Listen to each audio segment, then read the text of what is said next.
తర్వాత కొన్నాళ్ళ కోసమును యువరాజు అయినదేమో అని ఊరకుండరు. అప్పుడెవరో కాశ్మీర సైనికుడు ఒకడు గిరివరజపురమునకు వార్త తీసుకొని పోవుచుండు మిథిలలో ఆగెను. అతడు వలన ధూముదారునికి పెండ్లి కాలేదని తెలిసినది. వినయంధరుని భార్య కాశ్మీరమునకు పోయి రమ్మని మగనిని ఒత్తిడి పెట్టెను. అతడెవరినో పంపించెను. ఇట్లొక సంవత్సరము వార్తలు అటునిటు సాగగా ఈ సంబంధము నిశ్చయమై ధూముదారు కుటుంబము తరలి వెళ్లి పెళ్లి చేసుకుని పారావతిని తీసుకొని వచ్చిరి. పారావతితో ఆమె అప్పగారు సాగరిక కూడా 10 దినములు ఉండిపోవుటకు వచ్చినది. వినయంధరుడు కూడా వచ్చడి వాడే కాని అతడు రాజాంతఃపుర నిత్య క్షీర సంపాలనాధికారి అగుట చేత అధిక దినములు పెరచోట్ల ఉండుటకు వీలు లేక రాలేదు. సాగరిక వచ్చినప్పుడు వినయంధరుడు తన కూతురితో ఇట్లు చెప్పెను. మన రాజకుమారి అచ్చట ఉన్నది, యశోవతీ దేవి. ఆమెకు నేనన్నచో ఎంతో ఆదరము. ఆ అమ్మను చూచి ఎన్నో దినములైనవి. ఓసి సాగరిక, ఈ వెండి దుత్తలో ఈనాటి కొత్త వెన్న పెట్టి తిని దీనిని 10 దినములు చెడకుండా భద్రము చేసి తిని ఒక విధమైన లవణము కలిపి తిని వెన్న చెడిపోదు. మీరు రేపల్లలో ఈ లవణములు వాడరు. మీరెప్పటికప్పుడు అమ్ముకుందురు. ఈ వెన్నను తీసుకొని పోయి నేనిచ్చి తినని యశోవతీదేవి గారికిమ్ము. ఆ దేవికి నీ వన్నను చాలా ఇష్టము కదమ్మా అని వెన్నను పంపించెను. మిథిలారాజ్ఞి సాగరికతో కూతునకు 100 మాటలు చెప్పమని పంపెను. ఏవో చిన్న చిన్న వస్తువులు తట్టలో పెట్టి పంపించెను. ఇక్కడికి వచ్చిన తర్వాత అక్కడ అనుకోని ఇబ్బందులు సాగరికి ఇక్కడ కలిగెను. ఆమెకు రాజాంతఃపురం ఒక చోట, యువరాజాంతఃపురం ఒక చోట ఉండునని తెలియదు. ఆమె మరిది సైన్యంలో సామాన్యోద్యోగి. అతనికి యువరాజ సౌధములో ప్రవేశమెట్లు కలుగును? ఎవరితో చెప్పవలేను? మిథిలాంతఃపుర పరిచారకులు కొందరు యశోవతితో కాశ్మీర రాజధానికి వచ్చిరి. వారిలో ఎవతో అయినా కనిపించినచో కనిపింపవలేను. వారిని ఈ ధూముదారుడు ఎరుగడు. సాగరిక పారావతుల వెంట 4-5 గోపకులు వచ్చిరి. వారు రాజాంతఃపురం ఎరుగరు. అంతఃపుర పరిచారకులు అంతకుముందే ఎరుగరు. ఈ గడ్డు సమస్య పరిష్కారం అగునట్లు లేదు. చివరకు సాగరిక మరిదితో ఇట్లనది. నీవు నన్ను యువరాజ సౌధమునకు తీసుకొని పొమ్ము, నేను వారితో మాట్లాడెదను. అనగా సాగరిక మరిది, నీ భాష వారికి తెలియదు కదా. అనగా సాగరిక, నేను రాణిగారిచ్చిన పెట్టయు మా అయ్య ఇచ్చిన వెన్న దుత్తయు తీసుకొని వత్తును. నీవు మీ భాషలో చెప్పుము. ఈమె మిథిలా నగరము నుండి వచ్చినది, యశోవతీదేవి గారి తల్లి ఏవో పంపినది అని. వారు నన్ను పోనిత్తురు. అనగా ధూముదారు, నేను సైనికుడు, రాజాజ్ఞ లేకుండా యువరాజ సౌధమునకు పోరాదు. అనగా సాగరిక, భయం లేదు, నేనున్నాను కదా అనెను. ధూముదారుడు నవ్వెను. ఉన్నావు అనెను. సాగరిక కోపం వచ్చి నిజముగా ఉన్నాను అనెను. ధూముదారు మరియు నవ్వెను. సాగరికకు మరియు కోపం వచ్చి ఇట్లను, నేను యశోవతిని ఎరుగుదును, ఆమెతో మాట్లాడి తిని ఆమె నాకు కనిపింపవలేను గాని కనిపించిన తర్వాత నాకేమి భయం లేదు. అనగా ధూముదారు, కనిపించిన తర్వాత కదా.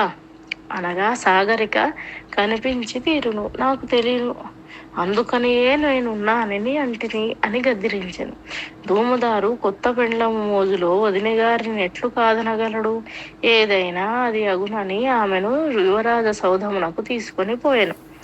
అచట నీ వేషము కొత్తది, కానీ అచట పరిచారకులకు విదేహ స్త్రీల వేషము పరిచితమే కదా. వారితో ధూముదారు చెప్పారు.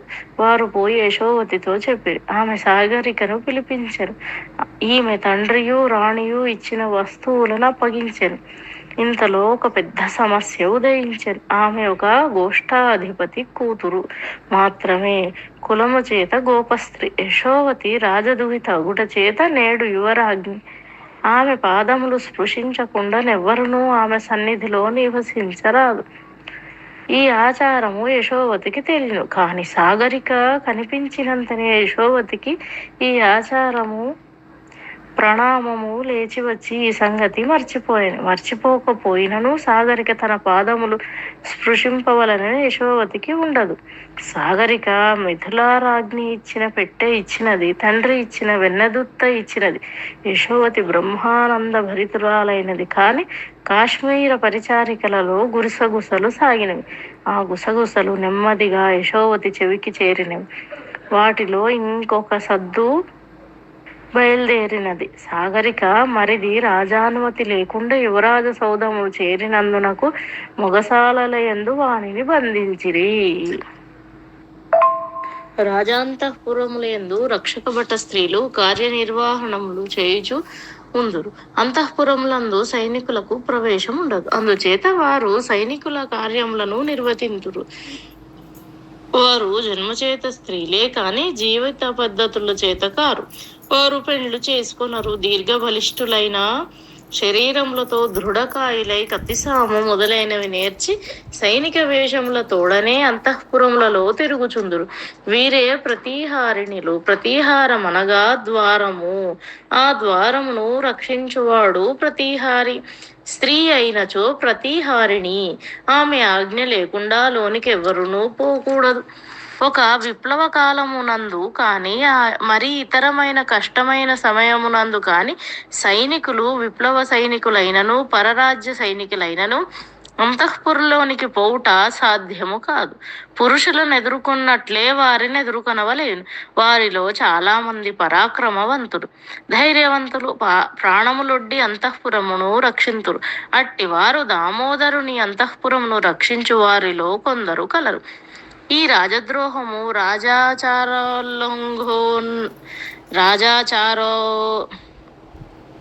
రాజాచారోల్లంఘనము చిత్రములుగా శిక్షింపబడును.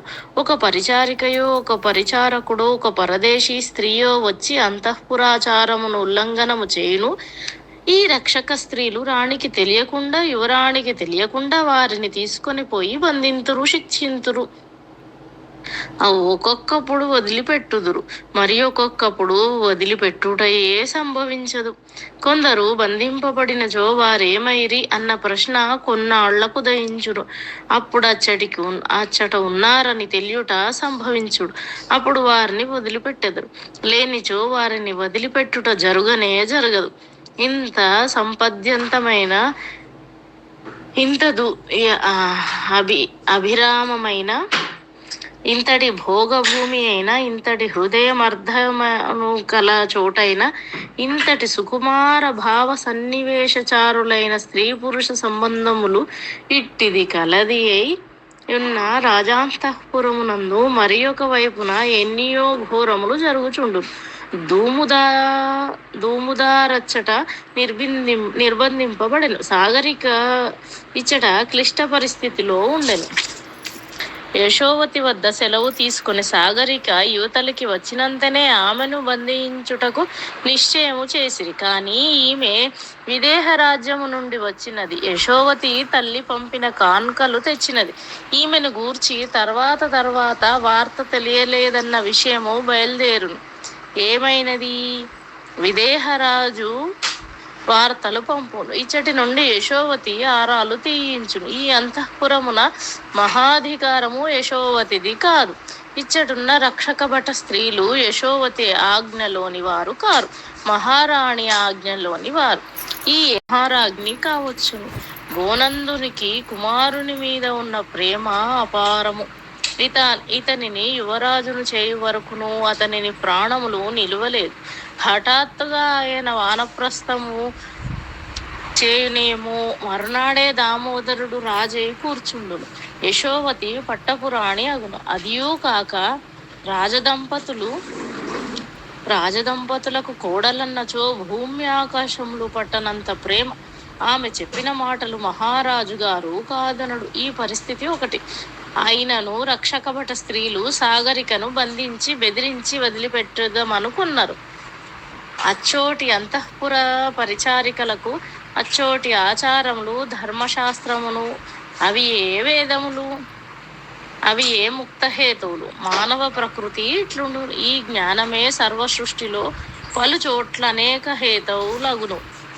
సాగరిక యువతలకు వచ్చినంతనే ఇద్దరు స్త్రీలామెను రమ్మని వేరే ఒక చోటికి తీసుకొని పోయిరి. ఈమె తెలియక వారి వెంట వెడలిపోయాను. వాకిట మొగసాల మరిది కోసం ఎదురు చూచుచుండునని ఈమె అనుకొనెను. ఇంతలో వీరు రమ్మని అచ్చటికి వెళ్ళెను. అచట నలుగురు స్త్రీలు ఖడ్గపాణులై నిల్చుండిరి. వారిలో ఒకర్తిక మైథిలీ భాష నేర్చిన స్త్రీ కలదు. ఆమె సాగరికతో ఇట్లనెను, నీవు యువరాజ్ఞి దర్శనమునకు వెళ్ళితివి. ఆమె పాదములను స్పృశింపలేదు, చేతులు కట్టుకుని నిలిచి ఉండలేదు. మర్యాద లేకుండా యువరాజ్ఞితో నవ్వుచూ పేలుచూ మాట్లాడితివి. ఇది సముదాచారము కాదు. మా యువరాజాంతఃపురమునకు యోగ్యమైన లక్షణములు కావు. నీవు సరి అయిన సమాధానములు చెప్పనిచో నీవు శిక్షింపబడదు అనగా ఈ సాగరిక ఇట్లనెను, నేను యశోవతిని చిన్నప్పటి నుండి ఎరుగుదును. ఆమె పసిపిల్లగా ఉన్నప్పుడు ఎత్తుకొని పెంచితిని. నేనన్నచో ఆమెకు చెప్పరానంత ప్రేమ. నేను నమస్కారము చేయుట తప్పు. ఆమె మహారాజు కూతురైనను నాకంటెను చిన్నది. పెద్దవాండ్రు చిన్నవాండ్రకు నమస్కారము చేయరాదు. చేసినచో వారి ఆయువు క్షీణించును అనగా ఆ రాజభట స్త్రీ, నీవు యశోవతి అని నిరుపపదముగా వాడినావు. నీవు కొండికవు, గొల్లదానవు. నీవు చెప్పిన ధర్మము వయసు చేత పెద్దలు పిల్లలకు నమస్కరించరాదన్నది. సమానుల యందు వర్తించును, కాని ఒక రాజాంగనయను పాలు పోసడి గొల్లెడదా అని నడుమ వర్తించదు. నిన్ను తెల్లవారులు చెరలో ఉంచుతు, నీకది శిక్ష అనగా సాగరిక, నేను పోయి యశోవతితో చెప్పుదును అనెను. ఆ ఖడ్గదారిణి అయిన స్త్రీ మరల ఆకూతయే కూయుదువా అని కత్తి విడిపెట్టి సాగరికను పొడిచెను. యశోవతి సాగరికకు గుండ్రని గాజు కొప్పెరలో ద్రాక్షరసం పోసి కానుకగా ఇచ్చారు. పోయి నీ చెల్లెలికి మనెను. సాగరిక ఈ గాజు కొప్పెరను తన ఎడుమ చంక యందు పెట్టుకుని దానిపైన ఆమె పయ్యదై ఆచ్ఛాదనమై ఉన్నది. ఈ కత్తిపిడి గాజు కొప్పెరకు తగిలి గాజు పగిలి ద్రాక్షరసము జలజల కింద రాలేదు. ఎర్రని ద్రాక్షరసము చూడగా తొలుత ఆ నలుగురు రాజభట స్త్రీలకు భయం వేసెను. అది నెత్తురనుకొని సుంతసేపటికి నెత్తురు కాదని తెలిసాను. పరీక్షించిరి, అది ద్రాక్షరసము. వారందరూ ద్రాక్షరసమును ఎరుగుదురు, ఇట్టి రసమునెన్నడెరుగరు. ఇది మహారాజులు సేవించడి మేకరెత్తురు వంటి రంగుతో చిక్కదనముతో వాసన సోకినంతనే ముక్కుపుటములు మూర్ధనమునంటూ మత్తు కలిగించు వాసనను ఉన్న ద్రాక్షరసమును వారెరుగరు. ఇట్టి రసము ఉండునని రాజపానశాలాధ్యక్షులు చెప్పుదురు. నేడి రాజభట స్త్రీలకది దర్శనమిచ్చను. వారు ఇది ఏమి అని అడిగిరి. సాగరిక, నా చెల్లెలిని ఈ ఊరికిచ్చితిమి. ఆమె ఒక దూముదారు భార్య. రాజదుహిత నా చెల్లెలిని ఎరుగును. వారిద్దరూ కలిసి ఆడుకున్నారు. ఆమెకిమ్మని రాజదుహిత నాకిచ్చినది. ఇది అలభ్యమైన వస్తువట. నీవు కత్తితో పొడిచి ఒలికించితివి అని కోపముగా నేను. ఆ రాజభట స్త్రీకి భీతి కలిగెను. మరల సాగరిక ఇట్లనెను, నేనెవరనుకున్నావు? నన్ను కత్తిపిడితో పొడుతువా? నేనిప్పుడే పోయి యశోవతితో చెప్పుదును అని వెనుదిరి పోవా యత్నింపగా ఆమె నివారింపబడెను. వారు నలుగురు ఆలోచించిరి, ఇది రాజవంశీయులు తప్ప మరి ఎవ్వరూ సేవింపరాని ఈ ద్రాక్షరసమును యువరాజు భార్య ఈమెకిచ్చినచో ఈమె ఆమెకెంత ప్రియురాలు. ఈ ద్రాక్షరసము వెల ఎంతో? తమ ఉద్యోగములేమగును, తమ బ్రతుకులేమగును? వారి సంశయంలో పడిరి. ఇట్టి క్లిష్ట సమయములలో రెండే త్రేవలు, ఒకటి సజ్జనులకు పోయేడితోవ, ఒకటి దుర్జనులుడు పోయేడితోవ. సజ్జనులు పోయేడితోవ ఏది అనగా, వారప్పుడు సాగరిక పాదముల మీద పడి క్షమింపమని వేడుకొని ఆమె మన్ననను పొంది ఈమె మరల యశోవతి కడకు పోయి ఈ దోషము ఆమెకు చెప్పకుండా బతిమాలుకొని తమ్ము తాము రక్షించుకొనుట.